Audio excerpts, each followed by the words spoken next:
Hello viewers, welcome to daily morning. இன்னைக்கு நம்ம சேனல்ல ஸ்வீட் அண்ட் ஸ்பைஸ் முசு தோசை எப்படி செய்யுதுன்னு பார்க்கலாம். வாங்க ஃப்ரெண்ட்ஸ், கார்டனுக்கு போய் ஃபர்ஸ்ட் முசு இலையை பறிச்சுட்டு வரலாம். ஃப்ரெண்ட்ஸ், பார்த்தீங்கன்னா இதுதான் முசு இலை. நம்ம உடம்புல இருக்க கழிவுகளை வெளியேற்றது தான் இதோட முக்கியமான வேலையே. முசு இலைகளை நம்ம இப்போ பறிச்சு வாஷ் பண்ணி வச்சிடலாம். 1/4 கிலோ புழுங்கல் அரிசியை நல்லா 2 ஹார்ஸ்க்கு ஊற வச்சு கழுவி இப்போ அரைச்சிட்டு இருக்கேன். இப்போ அது கூட நம்ம ஒரு 10 to 15 முசு இலையை சேர்த்துக்கலாம். மாவையும் இலையும் நம்ம நல்லா அரைச்சி எடுத்துக்கலாம்.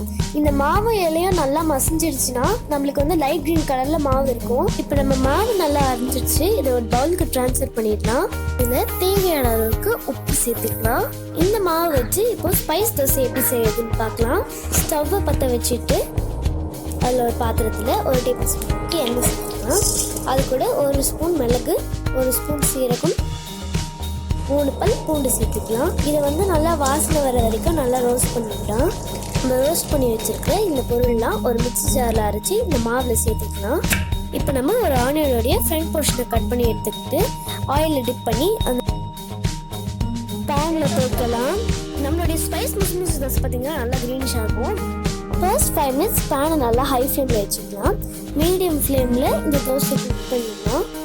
நம்ம மாவு வந்து நல்லா தண்ணியாக இருக்கும். இது உளுந்து இல்லாத மாவுன்றதால இந்த மெத்தட்ல தான் நம்மளால தோசையை ஊற்ற முடியும். ஊற்றிட்டு இருக்க மாதிரியே நீங்கள் ஊற்றுங்க. இந்த தோசையை வந்து சளி பிடிச்சிருக்கவங்க மட்டும்தான் சாப்பிடணும்னு கிடையாது. குழந்தைங்கள்ல இருந்து பெரியவங்க வரைக்கும் கூட இந்த தோசையை எடுத்துக்கலாம். நம்மளுடைய தோசையை மூடி போட்டு 1 நிமிஷம் நல்லா வேக விட்டுக்கலாம். மழைக்காலத்தில் எடுத்துக்கொள்ள வேண்டிய ஒரு உணவு தான் இந்த முசு தோசை. இப்போ நம்ம தோசை நல்லா வெந்து திருப்பி போட்டுட்டு இந்த மாதிரி வேக வச்சு எடுத்தோம்னா நம்மளுடைய கார முசு தோசை ரெடி. இந்த மாதிரி உணவுகள் நம்ம எடுத்துக்கிறதால நம்மளுக்கு சளி பிடிக்கிற வாய்ப்பு மிகவும் குறைவுதான். நம்மளுடைய டிஷ்ஷஸ்ல பாத்தீங்கன்னா நம்ம எந்த சிக்கலும் சேர்க்கறது இல்லை. அதனால இந்த டிஷ் பாத்தீங்கன்னா ரொம்பவே ஹெல்த்தி. இப்போ ஏற்கனவே தயாரிச்சு வச்சுக்கிற முசு மாவு கூட 1 கப் அளவுக்கு நாட்டு சக்கரை சேர்த்துக்கலாம். இப்போ அதனால மிக்ஸ் பண்ணி விட்டுடுங்க. நல்லா ரெடி ஆகி தோசை மாவு பதத்துல இருக்கும்போது ஏற்கனவே நம்ம ரெடி பண்ண ஸ்பைஸ் தோசை மாதிரி தான் இந்த ஸ்வீட் தோசையும் சேர்ப்போம். வாங்க ஃப்ரெண்ட்ஸ், ஸ்வீட் முசு தோசை எப்படி செய்யுதுன்னு பார்க்கலாம். இப்போ நம்ம இதை பேன்ல ஊற்றி குக் பண்ணலாம். பேன் நல்லா ஹீட் ஆயிடுச்சு.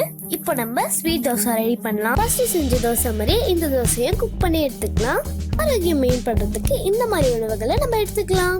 ஈவினிங் டைம்ல பசங்களுக்கு ஸ்நாக்ஸா ஜங்க் ஃபுட்ஸ் கொடுக்கறதுக்கு இந்த மாதிரி ஹெல்த்தியான ஃபுட்ஸ் எல்லாம் கொடுக்கலாம். இப்போ நம்மளுடைய தோசையை மூடி போட்டு 1 நிமிஷம் நல்லா வேக விட்டுக்கலாம். நம்மளுடைய ஸ்வீட் தோசை ரெடி. இந்த ரெசிபி உங்களுக்கு பிடிச்சிருந்தா மறக்காம இந்த வீடியோக்கு ஒரு லைக் பண்ணிட்டு ஷேர் பண்ணிடுங்க. சேனலை இன்னும் சப்ஸ்கிரைப் பண்ணாதவங்க சப்ஸ்கிரைப் பட்டனை பிரஸ் பண்ணி மறக்காம அந்த பெல் ஐகானை பிரஸ் பண்ணிடுங்க.